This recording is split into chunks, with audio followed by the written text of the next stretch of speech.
करने का फैसला रहेगा या नहीं, ये हमारे 14 रुकनी टीम के जो लोग हैं, शफकत रईस साहब, दूसरे दोस्त, वो डिसाइड करेंगे उन्होंने क्या करना है। बाकी आखिर में आपकी इस कामयाबी पे हम सबको अल्लाह का शुक्र अदा करना चाहिए और हम सबको अल्लाह के आगे सजदा अदा करना चाहिए।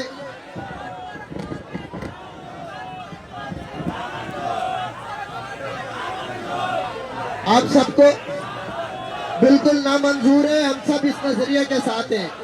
अच्छा भाई, हम इसके साथ है ना, बस सही हो गया ना, बोल तो रहा हूँ नामंजूर है।